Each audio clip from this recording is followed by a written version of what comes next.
E aí, pessoal? Beleza. Preparados para mais um mergulho profundo aqui no The Deep Dive. Hoje, a gente vai se aventurar numa filosofia que, apesar de ter surgido lá na Grécia Antiga, continua super relevante hoje em dia, especialmente aqui no Brasil: o estoicismo. Isso aí. E para me guiar nessa jornada, tem a companhia da Vanessa, nossa expert no assunto. Tudo bem, Vanessa? Olá, Eduardo. Prazer estar aqui para a gente desvendar o estoicismo e mostrar como ele pode ser uma ferramenta poderosa, né? Para a gente encarar os desafios do dia a dia, seja na correria de São Paulo, no agito do Rio ou em qualquer lugar do nosso Brasil. E o legal é que você já deve ter ouvido falar de estoicismo por aí, né? Mas a ideia hoje é ir além do básico. A gente vai ver como essa filosofia pode nos ajudar a construir resiliência para encarar essa montanha-russa que é a vida, lidar com o estresse que parece ser o prato do dia e até tomar decisões mais sábias. Topa essa aventura estoica comigo? Com certeza. É fascinante como o estoicismo, mesmo tendo séculos de idade, oferece uma sabedoria prática que se encaixa perfeitamente nos dias de hoje. É como um manual para a vida, sabe?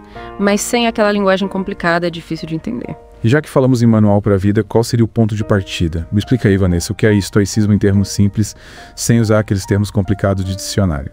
Imagina que você está explicando para um amigo que não sabe nada de filosofia. Boa pergunta. Em poucas palavras, o estoicismo é um caminho para encontrar a felicidade e a paz interior, mesmo quando a vida te coloca em situações difíceis, sabe? É como se fosse um guia para você aprender a surfar nas ondas da vida, sem se afogar nas emoções. Gostei da analogia do surf. Faz muito sentido, porque a vida não é sempre fácil, né? Tem dias que a gente pega altas ondas e outros que a gente só leva caldo. E o estoicismo seria, tipo, a prancha que te ajuda a se manter em pé. Exatamente. A gente não pode controlar as ondas, mas podemos aprender a surfar nelas. E o estoicismo nos dá as ferramentas para fazer isso com mais habilidade e tranquilidade. Para entender melhor, a gente pode pensar no estoicismo como um tripé: a lógica, a física e a ética. E essas três áreas se conectam, né? Para te dar uma visão mais completa do mundo e de si mesmo. Nossa, um tripé. Legal. Então não é só sobre controlar as emoções, como a gente pensa, tem toda uma base teórica por trás disso. Sim, sim. E essa base teórica é o que faz o estoicismo tão poderoso e atemporal. A lógica te ajuda a pensar de forma clara e racional, a física te conecta com a natureza e com o universo, e a ética te guia na busca por uma vida virtuosa. E como essa parte da ética se conecta com a busca pela felicidade? Tipo, se uma boa pessoa te faz feliz. No estoicismo, a virtude é vista como o bem supremo. Os estoicos acreditavam que a verdadeira felicidade não vem de coisas externas, como dinheiro, fama ou prazer, mas sim de cultivar qualidades como sabedoria, justiça, coragem e moderação. Faz sentido. Imagina só, você pode ter tudo, mas se não souber usar com sabedoria, acaba se perdendo no caminho. Exatamente. É como ter um carro potente, mas não saber dirigir. Você pode até chegar a algum lugar, mas provavelmente vai causar alguns acidentes no caminho. A virtude seria a habilidade de dirigir esse carro da vida com segurança e responsabilidade. E para entender melhor como colocar essa direção virtuosa em prática, a gente precisa se aprofundar nos 4 princípios fundamentais do estoicismo, certo? Isso mesmo. Quais são eles? Esses princípios são como os pilares que sustentam a filosofia estoica. A dicotomia do controle, a virtude como bem supremo, que a gente já começou a desvendar, a viver de acordo com a natureza, e a prática da atenção plena. Então vamos começar a desvendar esses pilares um por um. E o primeiro da lista é a dicotomia do controle. Explica pra gente, Vanessa, o que significa essa ideia. A dicotomia do controle é um dos conceitos mais poderosos do estoicismo e talvez o mais importante para aplicar no dia a dia. Ele basicamente te convida a fazer uma separação: o que está sob seu controle e o que não está. Tipo, o que eu posso mudar e o que eu tenho que aceitar. Me lembra um pouco aquela oração da serenidade, sabe? Concedei-me a serenidade para aceitar as coisas que não posso mudar, coragem para mudar as que posso e sabedoria para distinguir a diferença. Exatamente. Essa oração tem uma forte conexão com o estoicismo, e a dicotomia do controle te ajuda a focar sua energia no que realmente importa, no que você pode influenciar: seus pensamentos, suas ações, suas reações, as coisas externas, como a opinião dos outros, o clima, a política, o trânsito. Bom, essas a gente precisa aprender a lidar, a aceitar, porque não temos controle total sobre elas. Nossa, faz muito sentido. Mas e como a gente coloca isso em prática? Porque é fácil falar, né? Mas quando a gente se depara com uma situação difícil, tipo perder o emprego, terminar o relacionamento, ficar preso no trânsito, como a gente consegue manter a calma e focar no que a gente pode controlar? É aí que entram as ferramentas estoicas, que a gente vai explorar mais pra frente. Mas a chave é o autoconhecimento. Você precisa entender como você reage a essas situações, quais são seus gatilhos, seus padrões de comportamento. E aí, com a prática da atenção plena, você começa a observar seus pensamentos e emoções sem julgamento, como se fosse um espectador da sua própria mente. Entendi. É tipo dar um pause na reação automática e escolher como a gente quer responder àquela situação. Isso mesmo. E essa pausa, essa escolha consciente, é o que te liberta do sofrimento desnecessário. Porque muitas vezes a gente sofre mais com a nossa reação à situação do que com a própria situação em si. Caramba, isso é muito profundo e me faz pensar que o estoicismo não é sobre negar as emoções, mas sobre aprender a lidar com elas de forma mais inteligente, né? Com certeza. O estoicismo não te transforma num robô sem sentimentos. Ele te dá a capacidade de sentir as emoções, mas sem se deixar levar por elas. É como se você fosse o maestro da sua própria orquestra emocional. E legal essa metáfora da orquestra. E falando em música, a gente já explorou a dicotomia do controle, que seria o primeiro instrumento da nossa orquestra estoica. Qual o próximo instrumento que a gente precisa afinar para compor essa melodia de paz interior? O próximo instrumento, que na verdade é mais um pilar fundamental, é a virtude como bem supremo. E a gente já começou a tocar nesse assunto, né? Mas vamos aprofundar um pouco mais. Bora lá. Me explica melhor essa ideia de que a virtude é o bem supremo. É tipo, ser uma pessoa boazinha é o caminho para a felicidade. É um pouco mais profundo que isso. A virtude, no estoicismo, se manifesta em 4 virtudes cardeais: sabedoria, justiça, coragem e temperança. 4? Nossa, quanta coisa. Me explica um pouquinho sobre cada uma delas. A sabedoria é a capacidade de discernir o que é verdadeiro, o que é bom e o que é útil. É a bússola que te guia nas suas decisões e ações. A justiça é agir com retidão, honestidade e respeito pelos outros, buscando sempre o bem comum. A coragem não é a ausência de medo, mas a capacidade de agir de acordo com seus princípios, mesmo diante do medo. E a temperança é a arte do equilíbrio, da moderação, de saber usar as coisas boas da vida com sabedoria, sem excessos. Nossa, Vanessa, quanta informação. E como a gente consegue cultivar essas virtudes no dia a dia? É tipo, ir na feira e comprar 1 quilo de sabedoria, outro de justiça. Que bom que você perguntou. É aí que entram as práticas estoicas que a gente vai explorar daqui a pouco. Mas já adianto que não é algo que se compra, é algo que se cultiva com esforço, disciplina e prática constante. Então a gente precisa dedicar, não é mágica. Mas me explica uma coisa, esse a gente vê tudo certinho, cultivar todas essas virtudes, a gente garante a felicidade. Olha, o estoicismo não te promete uma vida livre de problemas ou tristezas. Afinal, a gente sabe que a vida é cheia de altos e baixos. Mas ele te dá força interior, a resiliência para lidar com os desafios de forma mais serena e sábia.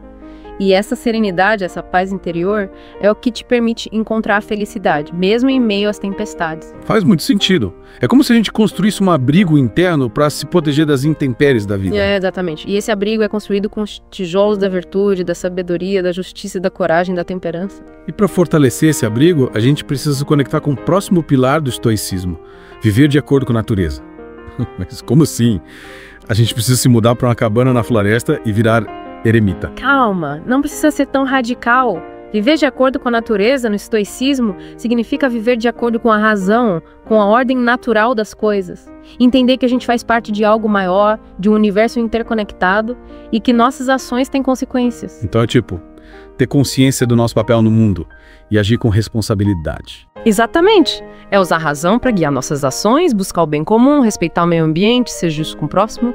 É viver em harmonia com a natureza, tanto a interna quanto a externa. Nossa, essa ideia me fez ter um clique aqui. É como se a gente tivesse que se reconectar com a nossa essência, com a nossa natureza humana e ao mesmo tempo se integrar ao mundo de forma mais consciente e responsável. É isso mesmo. E essa reconexão, essa integração é o que nos leva ao próximo pilar do estoicismo, a prática da atenção plena. O famoso mindfulness. Todo mundo fala disso hoje em dia. Mas o que o estoicismo tem a ver com isso? Os estoicos já praticavam a atenção plena há séculos, muito antes de virar moda. E para eles, essa prática era fundamental para cultivar a virtude e alcançar a paz interior. E como a gente coloca essa atenção plena em prática? É tipo meditar, fazer yoga. A meditação e a yoga podem ser ferramentas úteis, mas a atenção plena pode ser praticada em qualquer momento do dia, em qualquer atividade. É simplesmente prestar atenção ao momento presente, aos seus pensamentos, às suas emoções, às suas sensações físicas, sem julgamento. Não, tipo, estar presente de verdade sem ficar remoendo o passado ou se preocupando com o futuro. Exatamente. É trazer a mente para o aqui e agora, para o que está acontecendo neste exato momento. E com a prática você percebe que a maioria dos seus sofrimentos vem da sua mente, dos seus pensamentos e das suas expectativas. Nossa, essa conversa está me fazendo repensar muita coisa. E já estou me sentindo mais leve só de imaginar a possibilidade de viver com mais atenção plena, sabe? Mas e aí, Vanessa, depois de explorar esses 4 pilares, qual é o próximo passo? O próximo passo é colocar a mão na massa. A gente já tem a base teórica, agora a gente precisa aprender a usar as ferramentas estoicas no dia a dia. Que legal. Então me conta, Quais são essas ferramentas? As ferramentas estoicas são práticas que nos ajudam a cultivar a virtude, a resiliência e a paz interior. E a gente vai explorá-las em detalhes na próxima parte do nosso mergulho. Aí sim. Então, pessoal, fiquem ligados que a gente já volta com a parte 2 do nosso The Deep Dive sobre estoicismo. E aí, prontos para colocar a mão na massa e aprender a usar as ferramentas estoicas no dia a dia? Preparadíssimo. Mas, antes de a gente começar a nossa oficina estoica, confesso que fiquei curioso com uma coisa. Você mencionou que o estoicismo não te promete uma vida sem problemas. Mas então, qual a vantagem de seguir essa filosofia? Qual a recompensa? Ótima pergunta. A gente vive numa cultura que busca felicidade a qualquer custo, né? Mas a verdade é que a vida é feita de altos e baixos. O estoicismo não te blinda dos problemas, mas te dá força interior para enfrentá-los com mais sabedoria e serenidade. Entendi. É como se a gente aprendesse a surfar nas ondas da vida, como você disse antes. Mas, e aí, quais são as ferramentas que a gente pode usar para aprimorar essa habilidade estoica? Existem várias. Uma delas é a reflexão matinal e noturna. É basicamente começar e terminar um dia com um momento de introspecção, sabe? De conexão consigo mesmo. Ao acordar, você pode visualizar os desafios do dia e se preparar para enfrentá-los com virtude. E antes de dormir, você pode revisar suas ações, identificar seus erros e aprender com as experiências. Parece um ritual bem simples, mas poderoso, né? Tipo, começar o dia com o pé direito e terminar com a consciência tranquila. Mas e na prática, como a gente faz isso? Tem algum passo a passo? Não existe uma fórmula mágica, mas posso te dar algumas dicas. Ao acordar, você pode se perguntar: quais são meus objetivos para hoje? Como posso agir de acordo com meus valores? Quais são os desafios que posso encontrar e como posso me preparar para enfrentá-los com sabedoria? E antes de dormir, quais perguntas a gente pode se fazer? Você pode revisar seu dia e se perguntar: o que eu fiz de bom hoje? Quais foram meus erros? O que eu aprendi? O que eu posso fazer melhor amanhã? A ideia é usar esse momento para se avaliar, para reconhecer seus progressos e identificar áreas de aprimoramento. Nossa, isso me lembra muito aqueles apps de mindfulness que te lembram de fazer uma pausa para respirar e agradecer, sabe? Parece que o estoicismo tem muito a ver com essa ideia de estar presente, de ter consciência do que está acontecendo dentro e fora da gente. Com certeza. A atenção plena é um elemento fundamental do estoicismo. E falando em atenção plena, uma ferramenta estoica que pode parecer um pouco contraintuitiva é a visualização negativa. Visualização negativa, que nome estranho. Confesso que fiquei um pouco assustado agora. Explica melhor essa técnica, porque me parece meio pessimista do seu lado. Eu entendo sua reação. Mas calma, não se trata de pessimismo, mas de realismo. A visualização negativa é um exercício mental para te preparar para os desafios da vida. É basicamente imaginar o pior cenário possível. A perda de coisas que você valoriza, como a saúde, o emprego, seus entes queridos. Nossa, mas por que a gente faria isso? Parece meio masoquista, né? A ideia não é se torturar com pensamentos negativos, mas sim se fortalecer para lidar com a impermanência da vida. Ao imaginar o pior cenário, você se torna mais consciente da fragilidade da vida, da importância de aproveitar cada momento e de valorizar o que você tem. Entendi. É como se a gente estivesse vacinando contra o sofrimento. Tipo, se a gente já imaginou o pior, qualquer coisa que aconteça vai ser menos dolorido, né? Exatamente. E ao se preparar mentalmente para os desafios, você se torna mais forte e confiante para enfrentá-los. Faz sentido? E além da reflexão matinal e noturna e da visualização negativa, quais outras ferramentas estoicas a gente pode usar? Outra ferramenta poderosa é o diário estoico. É basicamente um diário onde você registra seus pensamentos, emoções, ações e aprendizados. Tipo, um diário normal, mas com um toque estoico. Isso. A diferença é que o diário estoico te convida a refletir sobre suas experiências à luz dos princípios estoicos. Você pode usar o diário para analisar suas reações, identificar padrões de comportamento, reconhecer seus progressos e áreas de aprimoramento. E como a gente faz isso na prática? Tem algum modelo de diário estoico? Você pode usar um caderno comum, um aplicativo de notas no celular, o que for mais prático para você. O importante é ter um espaço para registrar suas reflexões. E para te guiar nesse processo, você pode se basear em algumas perguntas, como: o que aconteceu hoje? Como eu reagi? Ah, essa reação foi virtuosa. Ah, o que eu aprendi? Como eu posso agir melhor da próxima vez? Nossa, que legal. Já estou imaginando as perguntas que eu faria para mim mesmo. Mas e a última ferramenta que você mencionou? A meditação sobre a mortalidade. Me explica melhor essa prática. Essa prática pode parecer um pouco mórbida, mas na verdade é muito libertadora. A meditação sobre a mortalidade, ou Memento Mori, te convida a refletir sobre a finitude da vida, sobre o fato de que todos nós vamos morrer um dia. E qual é o objetivo disso? Me dá uma crise existencial. De forma alguma. A ideia é usar essa consciência da morte como um motor para viver com mais intensidade, propósito e gratidão. Ao se lembrar da sua finitude, você se desapega de coisas superficiais, passa a dar mais valor ao que realmente importa e se sente mais motivado a viver de acordo com seus valores. Caramba, que profundo. É como se a gente estivesse sempre com o pé na cova, para não se esquecer de viver, né? Exatamente. A consciência da morte te liberta do medo e te impulsiona a viver com mais coragem, compaixão e gratidão. E como a gente pratica essa meditação sobre a mortalidade? Tem algum passo a passo? Você pode reservar um tempo para refletir sobre a sua própria morte, sobre o que você quer deixar como legado, sobre como você quer ser lembrado. Você pode escrever sobre isso, meditar, fazer uma caminhada na natureza. O importante é se conectar com essa realidade da finitude. Nossa, Vanessa, essa conversa está me fazendo repensar toda a minha vida. Mas confesso que ainda tenho algumas dúvidas. E se tentar colocar essas ferramentas em prática e não conseguir, e se eu me sentir perdido, desmotivado. É normal ter dúvidas e se sentir perdido no começo. O estoicismo é um processo contínuo de aprendizado e aprimoramento. E como todo processo tem seus altos e baixos. O importante é ter persistência, disciplina e compaixão consigo mesmo. Compaixão consigo mesmo. Tipo, não se culpar se eu errar o caminho. Exatamente. Errar faz parte do processo de aprendizado. O importante é se levantar, aprender com os erros e seguir em frente. E se você se sentir desmotivado, lembre-se dos seus motivos para buscar o estoicismo. O que te levou a se interessar por essa filosofia? Quais são os seus objetivos? Nossa, essa é uma pergunta que eu preciso me fazer com mais frequência. Mas e aí, além da persistência e da compaixão, o que mais a gente pode fazer para se manter firme na jornada estoica? Uma dica importante é buscar apoio na comunidade estoica. Existem diversos livros, cursos, grupos de estudo e comunidades online que podem te inspirar, te motivar e te ajudar a superar os desafios. Legal saber que tem gente que já passou por esse caminho e que a gente pode contar com essa rede de apoio. Mas, e aí, qual seria o próximo passo? A gente já explorou os 4 pilares do estoicismo, as ferramentas estoicas. O que mais a gente precisa saber para se tornar um verdadeiro estoico? Acho que a gente já tem uma boa base. Mas para finalizar nosso mergulho, que tal a gente desvendar alguns mitos sobre o estoicismo? Tem muita gente que tem uma visão distorcida dessa filosofia, né? Bora lá desmistificar o estoicismo. Quais são os mitos mais comuns que você costuma ouvir por aí?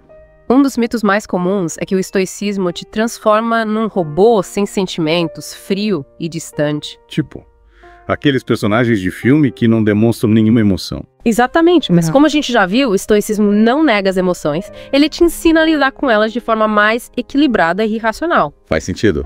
E qual seria outro mito? Outro mito comum é que o estoicismo prega a passividade, a resignação diante dos problemas. Tipo, aceitar tudo calado sem lutar por nada. De forma alguma. O estoicismo te incentiva a agir, a transformar o que está ao seu alcance, mas com sabedoria e discernimento. Lembra da dicotomia do controle. A gente foca a nossa energia no que podemos mudar e aceitamos com serenidade o que não podemos controlar. Verdade. E qual seria o último mito que a gente precisa desmistificar hoje? O último mito que eu queria abordar é que o estoicismo é uma filosofia individualista que te isola do mundo e dos outros. Tipo, virar um eremita e viver no meio do mato. Exatamente. Mas como a gente já viu, o estoicismo reconhece a importância das relações humanas e te incentiva a ser justo, bondoso e compassivo com o próximo. Nossa, Vanessa, essa conversa foi muito esclarecedora. Acho que agora a gente tem uma visão mais completa e realista do estoicismo, né? Com certeza. E espero que essa conversa tenha te inspirado a se aprofundar nesse universo fascinante e a descobrir como o estoicismo pode te ajudar a viver com mais sabedoria, resiliência e paz interior. É verdade. A gente já cobriu bastante coisa. Uma coisa que eu fiquei pensando... A gente falou de como o estoicismo ajuda a lidar com as nossas próprias emoções, mas e quando a gente está cercado de gente que não pratica isso? Como lidar com a frustração, por exemplo, de ver os outros agindo de forma impulsiva? Essa é uma pergunta muito importante. A gente não vive numa bolha estoica, né?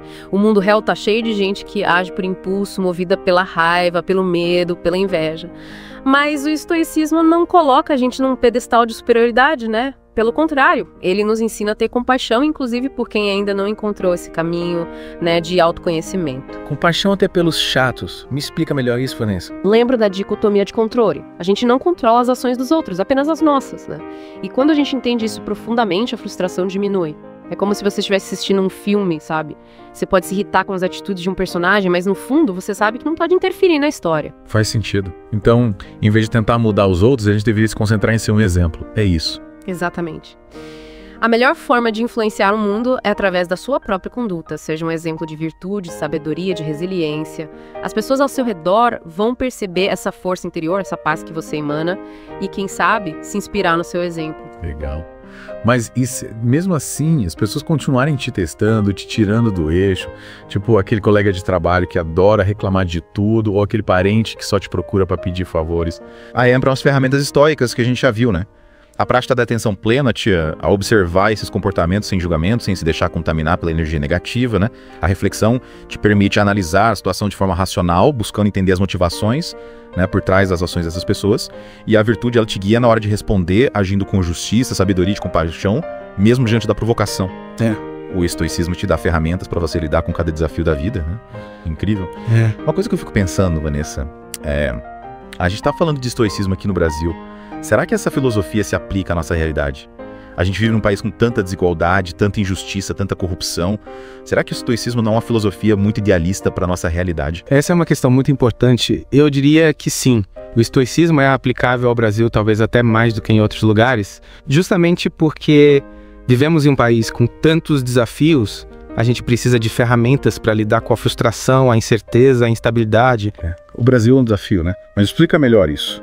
Como o estoicismo pode nos ajudar a navegar por esse mar revolto que é o nosso país? Bom, em primeiro lugar, o estoicismo te ajuda a focar no que você pode controlar.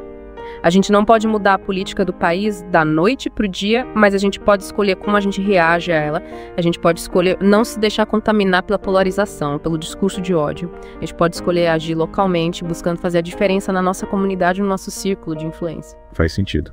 Em vez de ficar só reclamando da situação, a gente pode arregaçar as mangas e fazer a nossa parte. Isso aí. E o estoicismo te dá força interior para fazer isso sem se deixar abater pelo pessimismo ou pela sensação de impotência. E além disso, o estoicismo te ensina a lidar com a frustração, com a incerteza, com a imprevisibilidade. E convenhamos.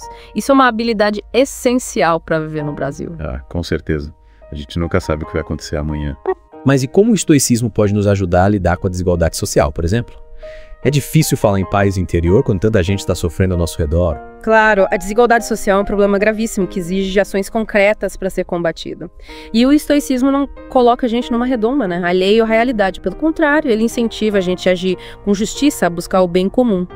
Mas, ao mesmo tempo, o estoicismo ensina a gente a ter paz interior, mesmo diante do sofrimento alheio. Mas como ter paz interior sabendo que tanta gente está passando fome, por exemplo? A compaixão estoica não é passiva, né? Ela te impulsiona a agir, ajudar quem precisa dentro dos seus limites, mas ao mesmo tempo te ensina a não se paralisar pela dor do mundo. Porque se você se afogar na tristeza, na impotência, você não consegue ajudar ninguém. Entendi. É tipo aquela frase: coloque sua própria máscara de oxigênio primeiro, antes de ajudar os outros. Se a gente não estiver bem, não vamos conseguir ajudar ninguém, né? Exatamente. O estoicismo te dá a força interior para lidar com as adversidades da vida, inclusive a dor do mundo, sem perder a esperança, a compaixão e a vontade de fazer a diferença. Nossa, Vanessa, essa conversa está sendo muito inspiradora. Acho que a gente conseguiu mostrar como o estoicismo pode ser uma ferramenta poderosa para viver com mais sabedoria, resiliência e paz interior, mesmo no Brasil. É isso aí.